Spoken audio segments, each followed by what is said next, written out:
Viewer discretion is advised.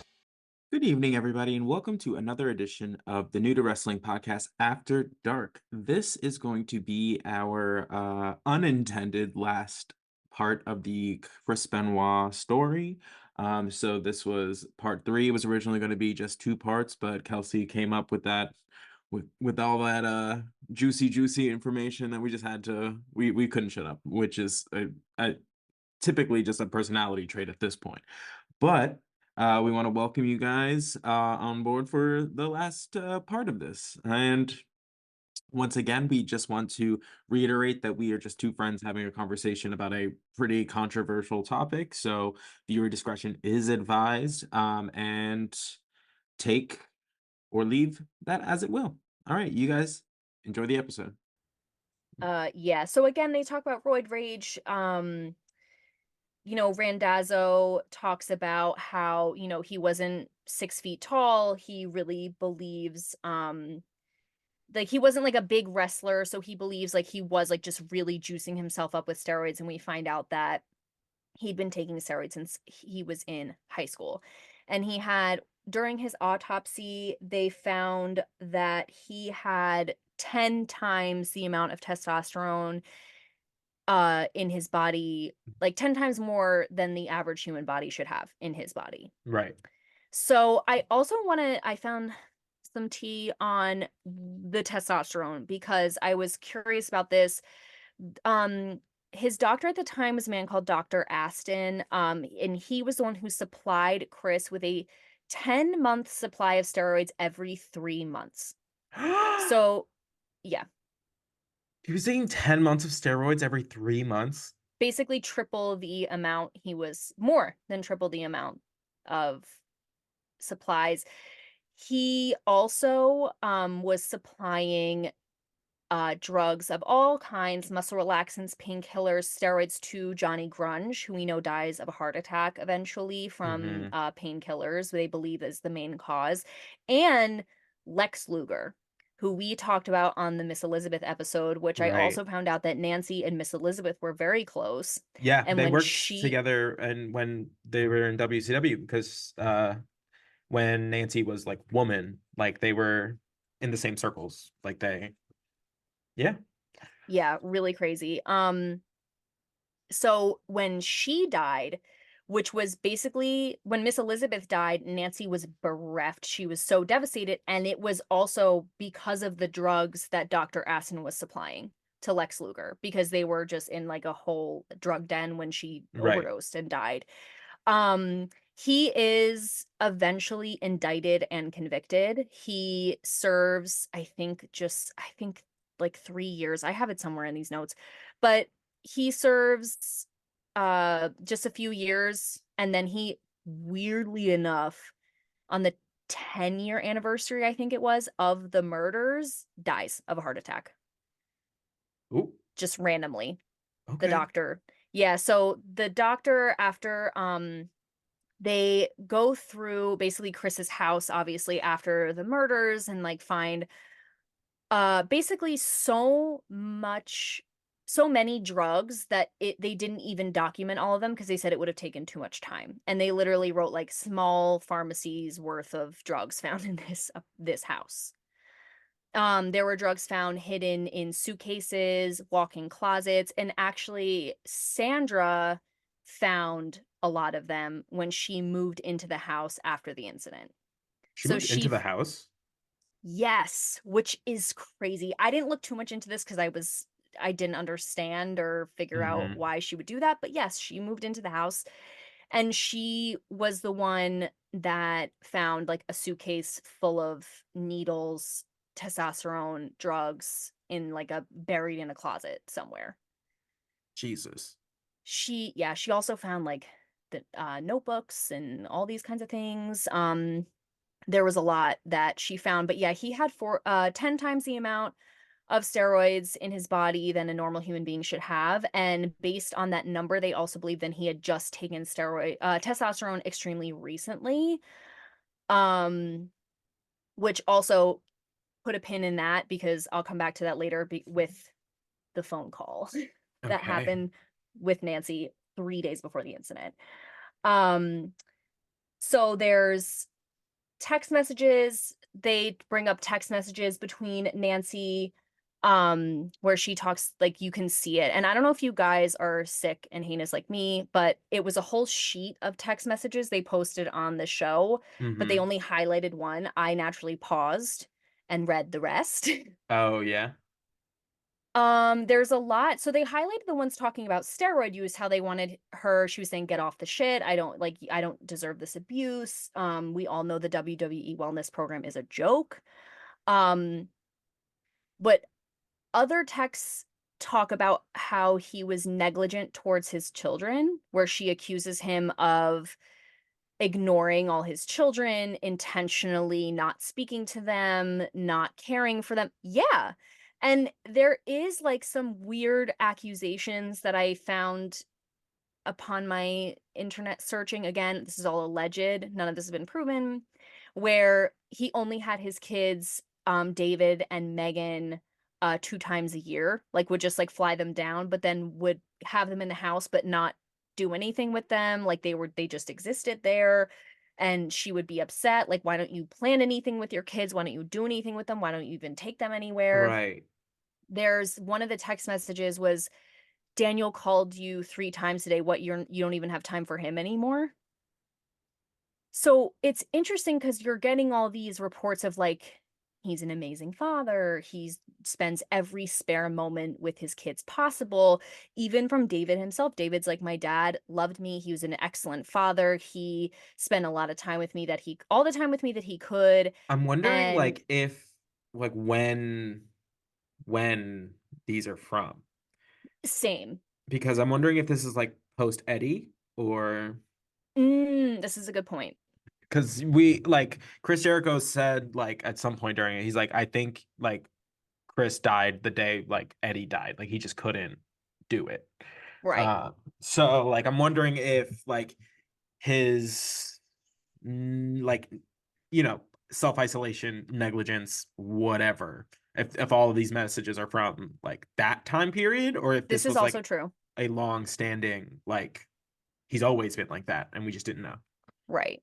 So that I do not have the answers to, but that's a really good point. We don't know when these text messages occurred. We only know the content of them. Right.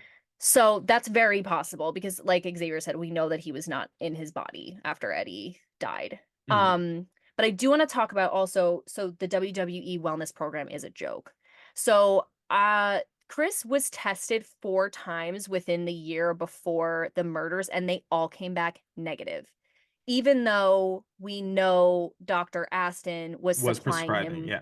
with a hefty amount of drugs. And so there's speculation that he either found a way to cheat the test, or because of his star power, because of who he was, the results were fudged intentionally Hmm. by the higher ups at the WWE. They also, I didn't know this, but the WWE refused to release the results of his prior wellness tests, like before that year, which were probably positive for steroids. Right. They only released the 4 times it came back negative, but his most recent test before the incident was like in April, and it was negative for Right. everything, allegedly. But after Eddie, Jericho says after Eddie, this is, so we're getting this speculation of like maybe the wellness program is a joke. Nancy's texting saying we all know it's BS. We're Hmm. getting, Chris is clearly on prescription steroids, testosterone, all this stuff. But Jericho says that the wellness program after Eddie died was so strict you couldn't even take an aspirin without having a strict prescription and having it be like documented. Right. He's like, it was hardcore, so strict. But others, many others, including Randazzo, who wrote Ring of Hell, says there was a lot of blind spots, like wink, Hmm. wink, towards Right. certain talent. I believe that. I do too, to be totally honest with you. I really do. I do not put it past anybody to, if their top selling wrestler, top performer is coming back positive for steroids, they're going to be like, well, that's the end of the line for you. Like, that's just not happening, Right. in my Right. opinion. Hmm. So, again, we will never know, but the WWE very hardcore combats the accusations of roid rage, because They They've have already to. done this. They like They've already done this in 2000, the steroid trials. right. So they heavily combat this. Vince McMahon, I think too, this is really crazy. He goes on a news outlet, and I'm curious your thoughts about this because he basically, like, to combat the roid rage thing, says, like, if you look at the evidence, it feels like this is premeditated or that it was intentional. This isn't a person who had a blind rage and just did this. This seems like this person, like, intentionally did these things cognitively. It wasn't Right. like roid rage. But that's basically saying, like, okay, so you think Chris was capable of these things and you Right. have this sense. So it's really And interesting. I think that's like so interesting in that at the same time that he's like trying to distance himself from it, he is like inadvertently like making it so it's like okay, so if this was like a premeditated thing, he was like in his right mind, that he like there were signs that he was like okay, sure, Mm-hmm. what were you doing about Mm, any of these signs? Or right. like if you believed that he was like capable of doing all of these things, and like you clearly knew from the last year that he was not the same, what were you doing like in the interim of all of this? So at the same time he's like, he's trying to like just like vehemently like oppose the steroid thing because they've already done this. They did the whole trial, they had the whole rigmarole, um where both he personally and the company was sued. So he's like for sure going to deny Of steroid course. use Mm-hmm. across the board because the wellness program was made and put into place because of the steroid trials. Like Mm, they literally, it was a like a way of them being like, oh no, like we've got something in place now, like it won't happen again. mm-hmm. So like while he's doing that, you're also being like, oh, like clearly this is like a which is like it's what it sounds like. It was a premeditated thing. So like in my eyes, he was just saving himself and throwing Chris further under the bus because he was already in the bus. You know what I Mm-hmm. mean? Mm-hmm. It was just kind of like oh, like we can't have this. So this is he's already dead and gone. Like what difference does it make? Like Right. so but at the same time, it's like the thing where like two things can be true at the same time. He could be Mm-hmm. wanting to like deflect from his company and also believe that this was a premeditated thing because it seemingly so. Like it seems like it very much was a premeditated thing. So Right. And, like, maybe not even premeditating the fact that, like, he planned it, but that he was aware of what was happening and did it intentionally. right, But I think it's interesting because he kind of, like, cuts off his nose to spite his face because, like, he's saying that, "No, the wellness program is sound," but if you're also affirming that it has some gaping holes because wellness shouldn't just be about, like, are you positive or negative for steroids? It's like, he's clearly been grieving hardcore. There's paranoia. There's mental signs that something is amiss and he is not well. So if the wellness program is just saying like are you positive or negative for steroids, it's not necessarily like encompassing the wellness of right, the athletes. So it's weird because he's like no, the wellness program is sound, but you're also saying that like if he wasn't in his right state of mind even though he was cognitively aware of what he was doing, then you also failed with the wellness program regardless. Regardless, it's a failure in my opinion because it's, like, obviously the wellness of the superstar was not intact. met. Right, Yes, and the fact that he went on tour and again, that was his own choice, but he went on tour directly after the funeral of his best friend. No one stopped him. Yes, it was his choice to go, but don't put him in matches. Be like, "No, like, you need time, you need right. whatever," but he was their superstar. Like, At they that weren't time, gonna yeah. say no. So it again, it's like, okay, like, no, maybe you were correct that he wasn't positive for steroids, though we find out he was because of the autopsy. And like maybe it wasn't roid rage, but like you still are saying that like there's gaping holes in the wellness program. So it kind of is a joke regardless. Right. And even if like you're gonna be like, no, like the wellness program like wasn't. It's just like you have blatant.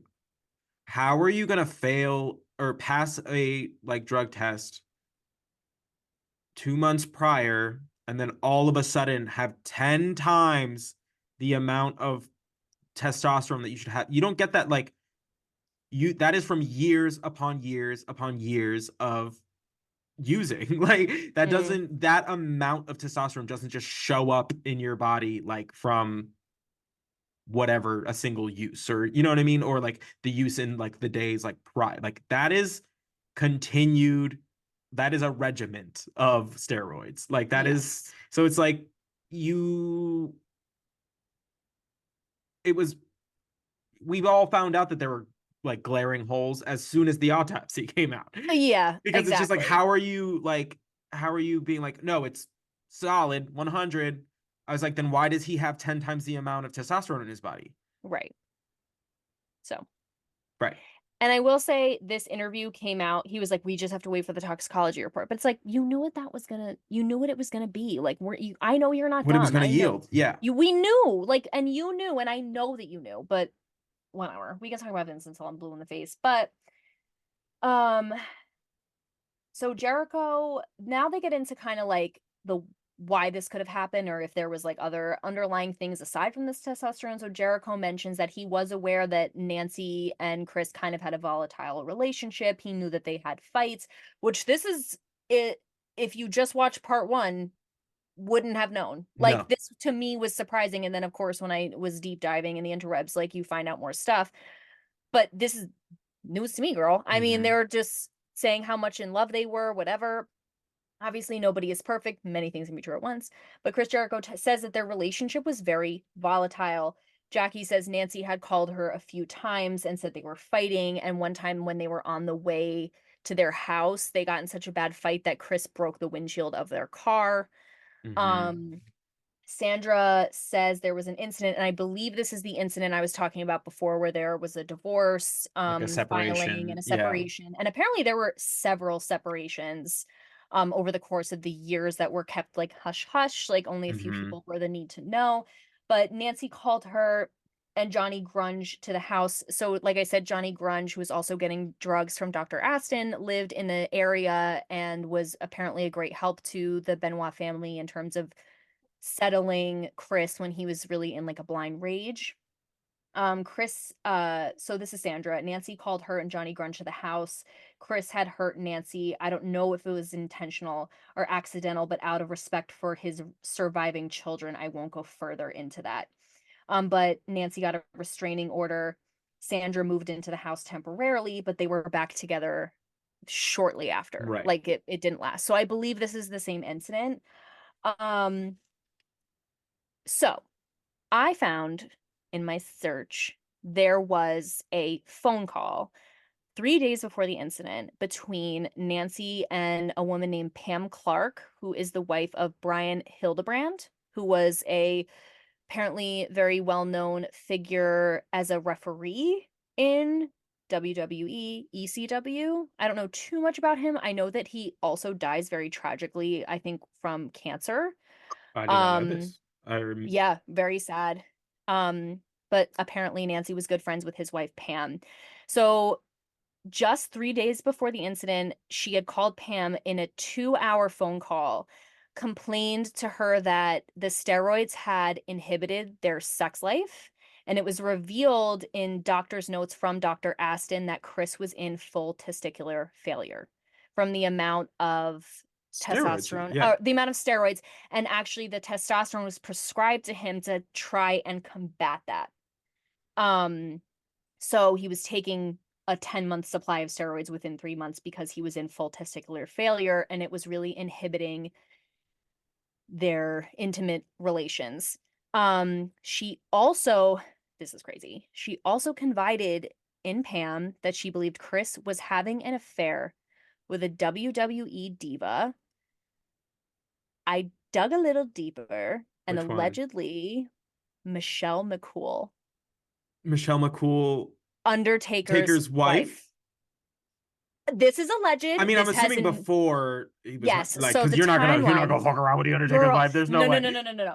I read this and nearly passed out. Again, this is alleged. This has never been confirmed. This has never been even discussed. But I've read multiple sources that Michelle McCool divorced her first husband in 2006. She ends up secretly dating The Undertaker in 2007 in the spring. So I think it was like mid 2006, she gets a divorce from her first husband, but there was already, again, all alleged, but there were rumors of infidelity at that point regardless with Wow. Michelle. Again, love Michelle McCool. I'm not trying to like dig up any dirt, whatever. This is 10 years, 15 years ago.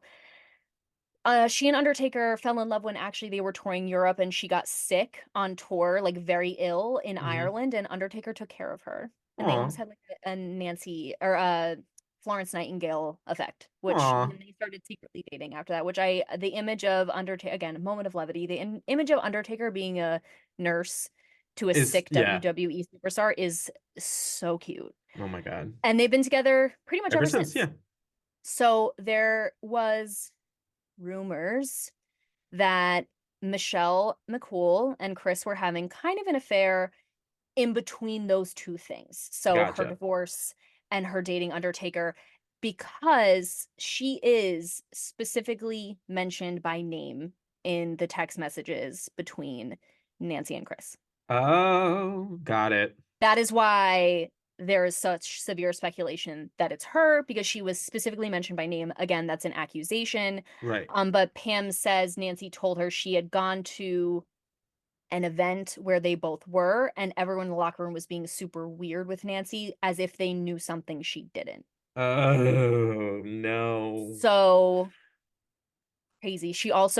Nancy told Pam she found a second cell phone of Chris's where he was texting, calling unknown Um, numbers. He started taking phone calls outside, far away from the house, which he'd never done, which is why she believed they were having an affair. She also says um, that Chris was physically abusive to her. She was planning on leaving him, quote unquote, sooner rather than later. Um, and that she had kept evidence of her husband's abuse because, quote, if something ever happens to me, I want everyone to know it was Chris. wow. Evidence of this was never found. I did tell Xavier before, I didn't know if you were going to have time to talk about this, but I did tell Xavier before that Sandra, or no, the police did find evidence that Nancy had kept records of all the abuse Kevin had inflicted on her with dates, why Mm, they fought, what happened, whatever. She kept a very detailed notebook of that abuse for some reason. Police did find that, but she was passed, so they didn't really pursue anything, which is why Kevin can deny to this day, I guess, whatever. But also the day before the murder, there's a record of Nancy visiting Dr. Aston, who was at the time prescribing her medications because she was having a hard time coping. And she had asked him questions about raising Daniel alone if she were to leave Chris. gotcha. So there's speculation that based on this phone call, based on her discussion with Dr. Aston, that she Was getting ready to confronted, leave. yes, and that she confronted Chris the following Oh night my God. about leaving and he snapped. Lost it. Wow. Yes. Again, this is all Speculation. Right. speculation, but that is a very workable theory to a lot of people. Right. Because again, everyone's like, don't really understand what was the reason that really pushed it. But Yeah. I mean, it, yeah, there you go. I there mean, you go. it in my mind it tracks, but again, like we're all this is we're piecing it together from, bits and Yeah, bobs all over the place. So it's right. And again, like I said, the evidence that she was saying, like she kept a detailed like documents of the abuse she like dealt with Chris was never found. Like, and I wonder why that obviously, is. yeah, we'll never know. And again, it's weird because like I don't think Sandra has a reason to withhold it. And she moved into the house, discovered a lot of things, like we said. I don't know why the police would withhold it. Really scary stuff. I'm I really not don't I sure. I wonder if Chris found it or he could have found Oh. it. She could have like used it in the argument, like, and or like he could have came across it after the fact and got rid of it. Ooh. I don't know. There's, I mean, Wow. it's weird that she would have a log for Of her Kevin. former husband, but not also, but like claim to have one for this husband and have it not be found somewhere. I think That's a that's, good point. I didn't even think of that. you know what I Because mean? I think it's yeah, weird that her ex's was there, but like her current husband, who she's already had separations from, so it's like she already has priors of doing this like exercise of like like making a paper trail of abuse. So like if she already it is in the practice of, it doesn't make sense that like it just wouldn't be somewhere, mm, that is wow. I didn't right? think of that. Mm-hmm. Especially if wow. Ooh. Right, Especially because if he kills her Friday and he doesn't kill her himself till Sunday. Sunday he's got days to Oh my God. do what, and we don't know. He could have had a fireplace. I don't know. Wow. Again, we will We never will know, never which is know. really crazy. But yeah, there's a lot of again, all of this stuff I found on the internet. Anyone could find this. It's the age of information. So this is all speculation, though the doctor's records are pretty clear, even though Right. he is a psychopath who knowingly prescribed wrestlers lots of drugs that ended up killing them. But and the phone call, again, don't think Pam has any reason to lie, but Again. take it all with a grain of salt. You never know. Hmm. So now, even based on this information, let's talk about Chris Nowinski, who is a former WWE superstar who now runs the Concussion Legacy Foundation. He is now a neuroscientist, which I loved this man. He's I he think, was he was a Harvard graduate before he came to the WWE. They it was like part of his character was that like he was like this pompous like Ivy League whatever. Like he wore around like a Letterman's jacket. It was a whole thing. wow. But he was, he's very highly educated. Um so yeah. Yeah, Yeah, yeah. so So I, that's kind of the background on Christopher Nowinski. He's a neuroscientist now. yeah, love. Um, but he basically, because of his concussions, his career is ended very Short. prematurely, in Yeah. his opinion. And he starts doing research about it, which ends up being a book. And it's mostly about chronic traumatic encephalopathy. Yeah. I hope I said that CTE. correctly. CTE, and it is a progressive degenerative brain disease that appears to be started from hits to the head. Um, he said he was doing research for his book and he discovered there were 4 cases of it from NFL players. 2 of them had killed themselves, and one started hearing voices to the point where his death was literally a fiery police car chase where he ended Right. up crashing his car on like the opposite side of the road, like very, very dark stuff. Hmm. This was really chilling. Chris Nowinski had a conversation with Chris about 6 months prior to the incident in a locker room where Chris Benoit had asked him about his book about concussions, like the research he was doing, and he said, "I'm interested in what you're studying. Call me next week. Like I want to discuss this because I've had more concussions than I can And count. Like remember, I yeah. literally am not even sure how many I've had." And when Chris Nowinski called him, he said it sounded like he was in the middle of an argument with his wife. Yeah. And Chris Benoit said, this isn't a good time, call me some other time. Hmm. And then after the incident took place, Chris is like, well, I really wanted to see if this could have been a cause. I was hearing all these reports of he was exhibiting odd behaviors, paranoia, outbursts, like, and I just was curious and I decided what's the harm in reaching out to the family. And like we said before, Chris's father answered on the second ring. Right. He was, I think, very desperate for any sort of explanation of how his son could have done this. And they get Chris Benoit's brain, about a month after the incident. And the findings are really insane. He's not only positive for CTE, but it is incredibly severe to Hmm. the point where it appears that his brain was literally in an active state of rot Right. while he was alive, Yeah. which is just like beyond comprehension to me. Like I It's can't imagine that. right. It's like you can injure your brain enough times that it just becomes like there is no stopping the Degeneration. right. Yeah, it just keeps going. So knowing what we know about like one, Chris's finishing maneuver Hmm. and just the nature of the WWE back then, um, they were getting hit in the head all of the time. All of the All of the time. time. They did a montage of chair shots, Oh, then and that's doesn't even scratch the surface. though, oh God, I just got to chill again. The resounding Thud. sound is chilling. And And like I the don't even way like it without having this information. I didn't like it, and right. now it's like, eh.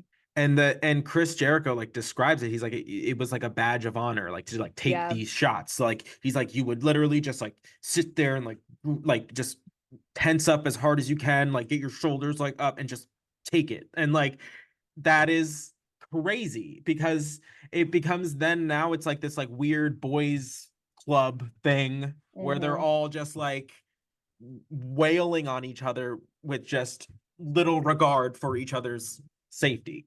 yeah, really crazy. And I think, and the way, so we're like Chris Jericho's talking about taking headshots as a badge of honor, the chair shots. And then I think Chavo says it best because I felt it. Like I felt the fear, like before he verbalized it, where he's like, it makes me afraid and wonder, like, I obviously must have CTE. And like, at what stage is it at? Is this going to be the end for me? And I was looking at Chris Jericho and looking at Chavo and looking at all of the wrestlers at this time. And like, I can't imagine the fear like I would feel in my body, like Right. wondering about my brain, Mm-hmm. especially in the wake of this incident, and being like, is this, this was a person who I knew and was my friend, and I believed I did not believe capable of this. Like, does that mean like I could be capable of this like one day? Right. Like, I don't know. Like, that would haunt me a lot. Mm-hmm. Like, that would be really scary for me. Yeah, and it's like it goes like people typically like enter into the wrestling business when they're, young and your body can handle it. But Right. y- along with that youth is this like tends to be a sense of like invincibility and like Yes. I'm different. Like you know what I mean? Mm, Where like mm-hmm. you do that long enough until you're just like now you're just in the world, nothing has happened, so you just keep going. Yeah, Um it's so true. yeah, it's there I think that plays a part into it. And then I think another big part of it is it is very much like a um for lack of a better term, like a boys club, like a boys social club. Like they Mm-hmm. all feed in on each other's like um Like whatever it is. machismo. But yeah, it's like machismo. They like rag on insecurities. They're just like that is just their world, and they live in their world, and like that is it. And like it's hard to see the realities of that outside. Like it's just so Yeah. hard to like remove yourself because it is such a like like frantic, ceaseless life that like I don't even know if they have the time to like stop and worry. You know what I mean? About what This could is be the true. case. I think they just have to keep going Look, because like yes. it's great. Like they get to a town, they have maybe a couple of hours, they have to do a show, they have to leave the town to get to the next one, and like that's their life. So I Hmm. don't think Processes. I don't think they're even able to process any of it. Mm. Yeah, that's a good point. I was even thinking that when they were saying like Chris was supposed to get on like an afternoon flight and then Chav was gonna pick him up at the airport and drive him directly to the arena to wrestle. I was like, Right. like just bing bing bing bing bing. Like it's nonstop. So yeah, Hmm. that's a really good point. And like even from the perspective, like through the lens of like grief. Like, how are you really You're processing not grief? you're not. You're You're not just processing anything. You're not even processing your last meal. Like, I don't right. even like And it's like there are like beyond. and even if you talk about like the flip side of it, like um John Cena has said this, like The Rock has said, like Stone Cold. It's just like it's because of the nature of like the lifestyle and how it's so like go like you can't even like appreciate like all of the good that goes along with it also because you're just Mm, like going like they wow. always say like you look at like your wrestling career like at the other end of it like you look at it in like hindsight like because it happens so fast Wow. um and that's why like I feel like a lot of wrestlers have a hard time when it ends or Because they're like like, what just deciding an happened? end is like how do you like when your life is forever your body will obviously can't do that forever so they have to at some point like find a line but when you're just like so accustomed to the highs and lows of the road it's that is a hard line to draw for yourself Yeah. Oh, yeah, of course. so Especially when it's the only thing you do. Like right it's not like you have other hobbies. Like that's you it. Like that's can't like what there you is no do. yeah like Wow, I didn't think of that too. Like just like you don't even enjoy the moments of good. you're just 'Cause going it's like, oh God, that's crazy. unless you're extraordinarily great at Present. being present Yeah, yeah which who is, seriously? Um, like not I, but this, speaking of even just like the passage of time, like so Randazzo, again, the author of Ring of Hell, talks about, it's this crazy thing with head injuries and just like legacies and passing of the torch. Harley Race invents the flying headbutt. He tells everyone, don't do this move. It fucks up your spine horribly. It ruins your ability to have an old age. Dynamite Kid hears this from Harley Race, does it his whole career, ends up in a wheelchair. Dynamite Kid tells Chris Benoit he does it his whole career, loses his mind. yeah And I like I I don't even have the words. Like it really is so crazy how it's just like you said, it's this invincibility thing. Like again, there's multiple causality, all different perspectives, but like it makes me think of what you just said, that invincibility thing where it's like, okay, well, he did it and ended up in a wheelchair, but when I do it, it's just right cool. It's just cool as right shit. mm-hmm Like it's the coolest finisher. It's what separates me. It's like right it this thing. yeah and like you get to a point or at least like it was described the way that Chris like approached wrestling in is that like he was going to do whatever he was like this was his whole life this is the only job Yeah. he's ever had this is the only thing he's ever wanted he was going to do whatever and if it meant like putting this like ridiculously dangerous move like in your arsenal like okay it is the Mm-hmm. means to the end Right. so Yeah, and Randazzo also says, no matter what happened that weekend, just based on what Chris put his body through, his story was going to have a tragic end, like yeah regardless. mm-hmm And it's interesting because I found this in my search, that the autopsy also revealed that all of Chris Benoit's organs were extremely enlarged, especially his heart was extremely enlarged just from the drug abuse. And the medical examiner told Sandra confidentially that even if this had never happened, he would have been dead within 10 months. yeah Like he would have just gone into dropped like dead. organ failure yeah Yes, like he would have, the same way Eddie Guerrero just dropped dead. right So again, story would have had a tragic end, but it didn't need to be this. right So again, there's all the speculation of, was it the head trauma? Was it the testosterone? Was it the grief? It was probably a crazy mix of all of it. mm-hmm But JR says it led to really intense institutional changes where we have to protect the athlete. yeah And to me, this just makes sense, obviously, because the athlete is also your meal ticket. So protecting them at all costs just seems like the yeah obvious and choice. there are like very much so like just in terms of like rule like there in the W there's no longer like unprotected headshots If Mhm. you watch the WWE product today, like all the chair shots happen in like the body Mhm. area, Shoulder, yeah. shoulder, back, for what like, but the head is protected. There is just a much more prominent medical presence, Mm. just generally. Oh, like they are now just kind of like more likely to stop matches for concussions, for just things that come up that 10 years ago they were not stopping matches for. Mm. So there are things like in place that have changed. And they had to. There was no way that the WWFE was going to be able to like continue to operate in the same capacity with this being so heavily spotlighted. Yeah, of course. Yeah. And I don't I wish this wasn't the reason they did it, but I'm glad that they did it. Right. I agree. Yeah. Yeah. As horrible as all of this was, the things that got implemented make wrestling safer for the people that now work there. Yeah.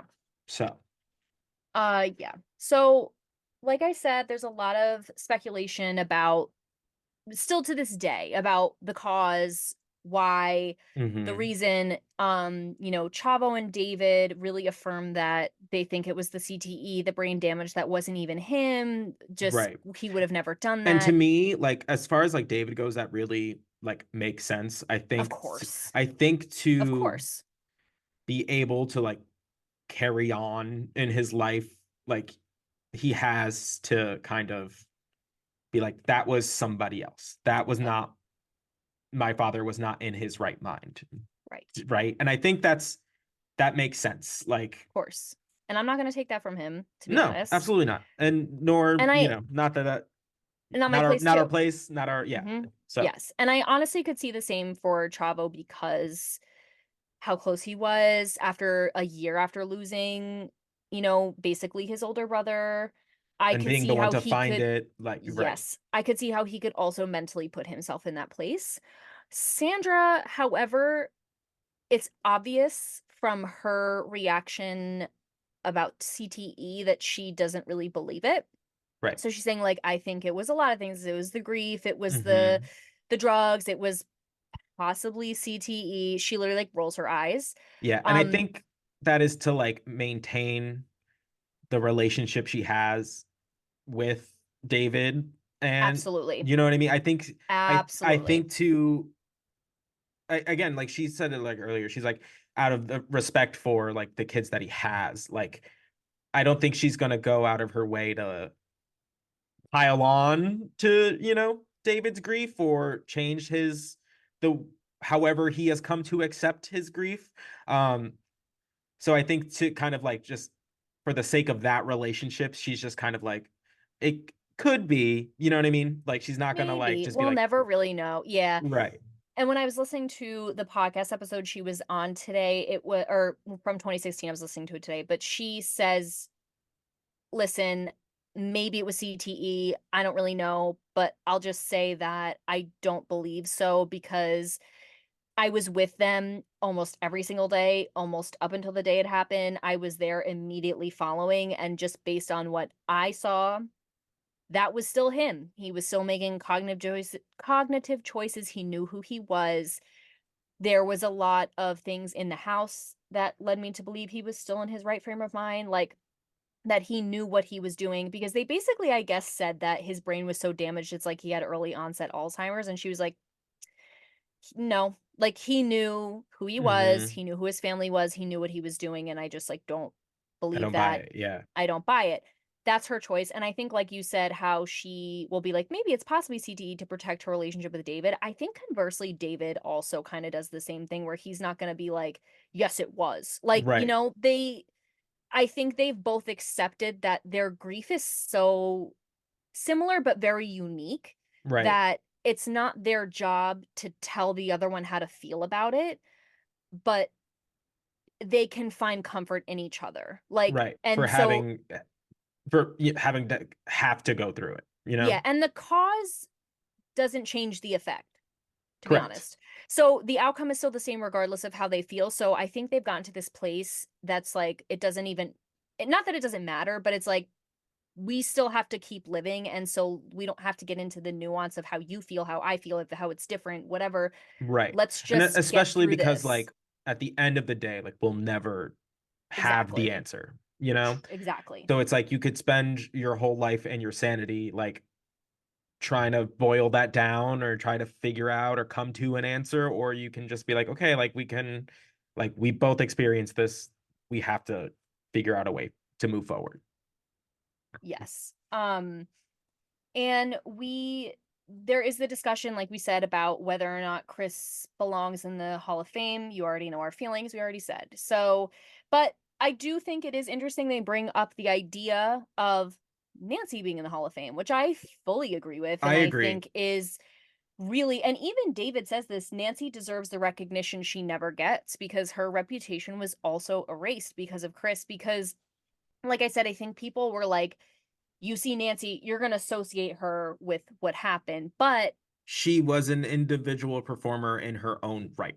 absolutely. Yes, she got associated with Chris like through a storyline. Um, and yeah, obviously their marriage, but Hmm. at the end of the day, there are people in the Hall of Fame who have done less than she has had done. Yeah. And I think they said it like best, where it's like she should be remembered for like what she did, not what was done to her. And Yes. and Exactly. and like it's I 100% agree. Like she was one of the best like valet managers like to do it. So Hmm. and that's like you can put her against anybody and like she holds up. Hmm. So like the real like no like another just like tragedy of it all is that this whole section of her life is just kind of like also going to be forgotten because of something that was completely out of her control. Absolutely. And it's like it's bad enough that her life was taken, out of her control. Hmm. But now, like it just feels like her memory has also been taken. Like, and Hmm. that's a tough pill to swallow because it's just Yes. like she did nothing wrong, and like it Right. feels like she also like got blamed for this. Right. Fully. And I agree too, because it's not like we're exalting her because she's a tragic figure. We're exalting her because she was a badass. Like woman was so amazing and so ahead of its time. We've already talked about it, but and I also think like to start breaking that association for people to remember what Her, a formative figure she was to exalt her. I Because we agree. just know her as it's like she was in the Benoit incident, the Chris Benoit incident. And it's like we need to exalt her for her life instead of how she died. And I understand why putting Chris in there should not happen, Right. but I agree. Like I think Nancy is more than a good enough candidate for the Hall of Fame. Like I without a doubt, agree. and I think it should rewrite the way that people look at her. I agree. No, So, fully, because it's just like, why are we going to let him define her forever? Like yes. it's for what? Like Yeah. it just degrades her, her contributions, her life. Like it just she was her own person. Like Mhm. she was not just, the woman that got murdered by Chris Benoit. Like she had a life. Like I Mhm. don't know. It's that Yeah. bothers me. Me too. It bothers apparently everyone, at least everyone that was on this episode. But Right. uh so it goes on to kind of talk about how the episode kind of ends with Sandra and David having this like reuniting moment. And so we learn at the very end that they have not spoken to each other in 13 years. Hmm. So basically, they have not spoken to each other since before the incident happened. And Sandra says it was made clear to her that the children, meaning David and Megan, wanted nothing to do with her family, and those kids were told the same. And Sandra says, "I will not say by who, but the short version is it was not true." Yeah. Like they were told this lie by whomever, and so they never spoke after the incident, which is really crazy. Imagine the last time you spoke to this person, you have no idea how they feel, this person you were so close with, Mhm. and the last time you spoke was before this happened, and you never speak to them, and you never know how they feel about you, about what happened, about literally anything Right. until 13 years later. And Chris Jericho apparently is the one that reunites them, Right. like gets them together for Dark Side of the Ring. They might have gotten together before that, but at the time, They Chris, got together for a show that an yes, AEW show that Chris Jericho was like performing like at. That was yeah. their like first like reunion. But I guess like Chris had both of their numbers and Mhm. basically was like, "Can I give Sandra your number? Can I give David your number?" And like they swap numbers, and Sandra, I guess, is finally the one that calls and is Mhm. like, "Let's," and they talk for like 2 hours, is this whole thing, and then they reunite to watch a wrestling match. I did look into this, like I said I would last week. David is kind of an aspiring wrestler. I couldn't find too much information about it, Mhm. but the general consensus um is that because he, like you said, because he wants to use his name, because he also wants to do a specific move his father used to do, The most headbutt? organizations, I Is it don't the know if headbutt it might be. I don't think it or is the though. crossface? I think it's that. I think it's that. Most wrestling organizations will not associate with him because they don't even want to like open that can of worms. Yeah. But I did read some comments on an Instagram post. So again, I really went down some rabbit holes. And let us know if you guys agree or disagree. Like a lot of people are like, just let him wrestle. I understand not wanting him to do like a move his father did, to not want these, but the association is going to happen regardless, in my opinion. If you just look at him. If you just look at him, it's crazy. And again, I don't think he should be punished for what his father did. Agreed. I understand, unfortunately, from a business standpoint, like why they don't even want to go near that. But again, it's unfortunate that he should have to suffer Even more and so. Like even more so lose his childhood dream, because we know it was his childhood dream to be a wrestler because of what his father did, and he is innocent in all of this. So I'm not sure how that's going to pan out. Like Xavier said, he's around our age, so a little bit older, right? Like we're 30. right. I So, mean, a lot of them have usually started before that point, but it's like yeah. I don't know how like if he's been training or it's not like he clearly knows wrestlers. So like I don't know. I don't know like Yeah. where he's at with that. I just like I it's just like it just makes me sad that like they continue to punish the family like to this day, you know? Yeah. And the comments, like again, like I said, generally positive. Like I don't know why we blackballed this family for no reason. So Right. let us know what you guys think. But yeah, so the episode kind of ends with more about like the family dynamic. Like, they don't mention, which I loved. I love that they actually kind of did this. Sandra, it actually ends with Sandra saying, the producer's like, "Do you think you'll ever forgive Chris?" And she goes, "I would love to forgive him, to be honest with you, because carrying around the burden of hate is exhausting. Yeah. And maybe," she goes, "maybe I will forgive him. Maybe it'll be tomorrow, but it's not today." Yeah. And the episode just ends. And and it's like and totally valid. 100%. Completely. Oh my God, completely. No one gets to tell that woman when or if or if Or if, she gives that man forgiveness. And and that's that's fair, more beyond than. fair. And I honestly, I give her a lot of credit for even saying that. And I really do, because I can't even begin to parse No, the I deep dark of that in your mind. like So, and like how much strength that must have taken to say. And yep. you know what I mean? It just Hmm. like the resolution to like to say that and like it or at least I felt like she genuinely meant it. And like where it's just like yeah, I would like to not hate this person. Hmm. Um Just and I think she says it like correctly in that it's just like for no other reason other than to lift this off of myself. That part. And which is what, which was I resonate with a lot because it's just like and what we're talking about now is just like no one can tell her when, no one can tell Mhm. her if, Mhm. no one can tell her anything as far as I'm concerned. Mhm. Um, but like to have the strength to be like, I want to forgive this person. Just even that notion is like I Mhm. want to Mhm. is is telling in a lot of ways of the kind of person that she is.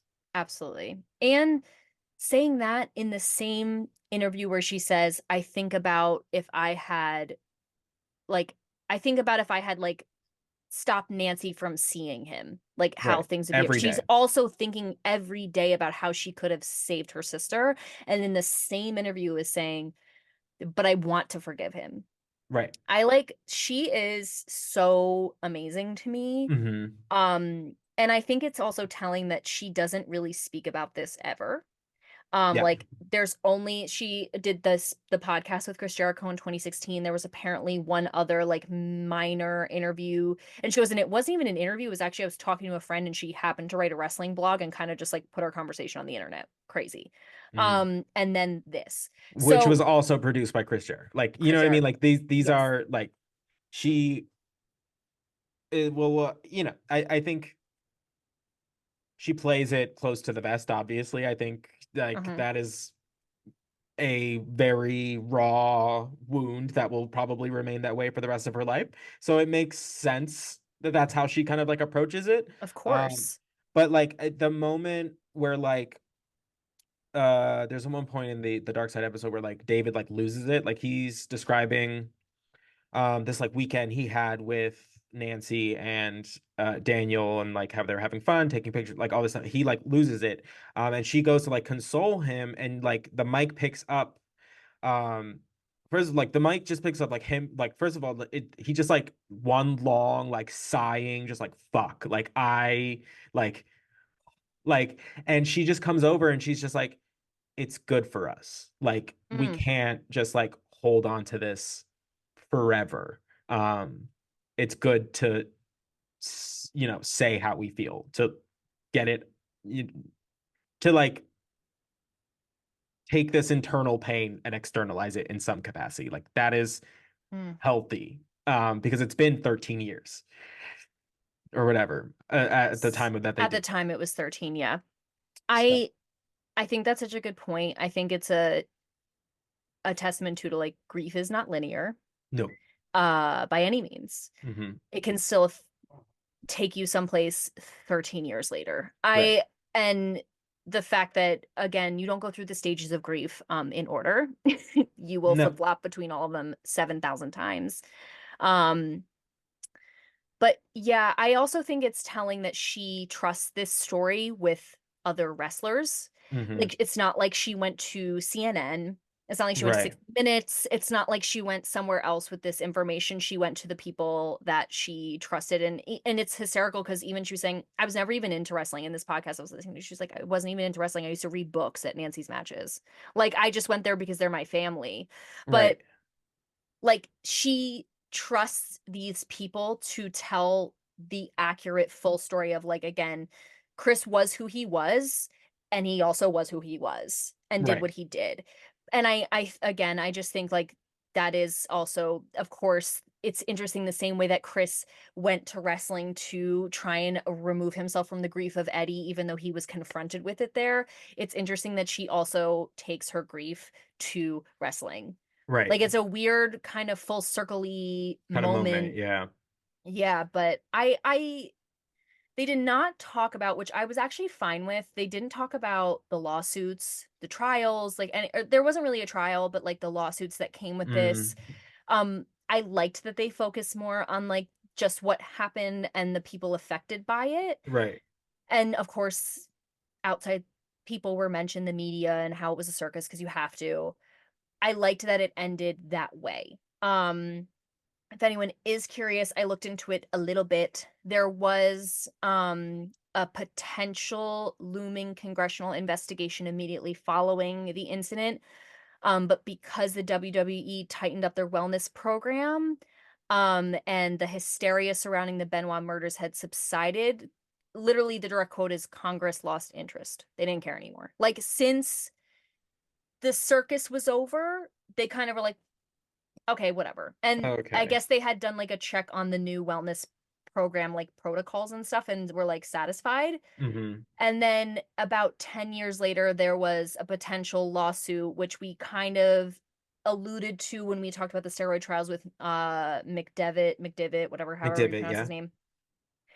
Um, this was in 2016, directly around or right after the time that the NFL football players had come forward suing the organization for lack of care about concussions. And McDevitt, there's an article that I read from with a statement of his that basically said the lawsuit was thrown out. I think like 67 wrestlers came forward, all Jeez. retired. Yeah, like a lot. I think it was that. I could be wrong.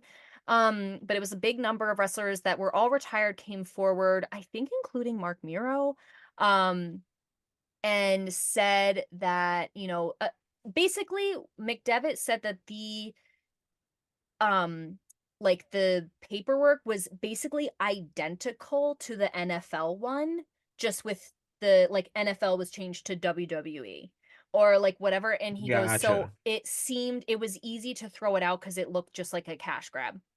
Like, Gotcha. the NFL players had success with it. We might also. Again, this is alleged. Right.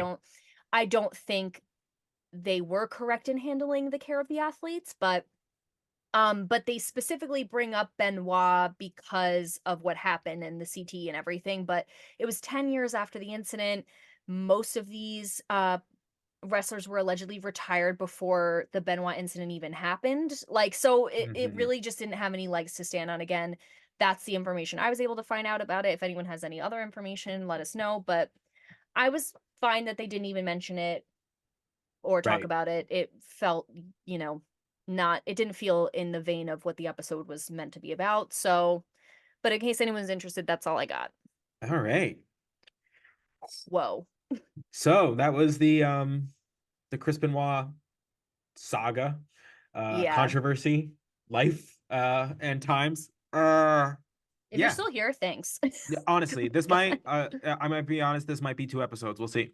Yeah, that's fine. I mean, Um but yeah, in which case, I want to thank you guys for taking the time out of your day to listen to the New to Wrestling podcast after dark. Next thing you're gonna see from us is another just regular episode of the New to Wrestling podcast. We are on the road to WrestleMania 13 in 1997. So we got lots of moving parts there. We have your Bret Harts, your Stone Colds, your Undertaker, your Psycho Sids. mm, So mhm. yeah, there's lots more lighter topics going on over there. And in our next episode, this one honestly might be 2 episodes, so we'll see. But in the next topic in After Dark, I'm going to throw out we're gonna watch the first. Oh yeah, Kelsey doesn't know. I'm telling her now. Woo! The first episode of the Monday Night Wars. It's on Peacock. It's a documentary series, basically detailing the um just the saga that was the Monday Night Wars between WCW Nitro and Monday Night Raw. Okay, hot. So we're gonna watch the first two. Um, will be the next couple episodes. After that, we start getting into things that cross over into our timeline, so we won't go there, but we will Okay, watch the first two so that we can kind of give Kelsey a better baseline understanding of what's going on between these two companies, very because they're exciting. happening simultaneously, and it's hard to cover all of the bases of what's happening in both companies on one podcast. Work. This is true. So Great. thank you guys so much for listening. We appreciate it, and we will catch you next time.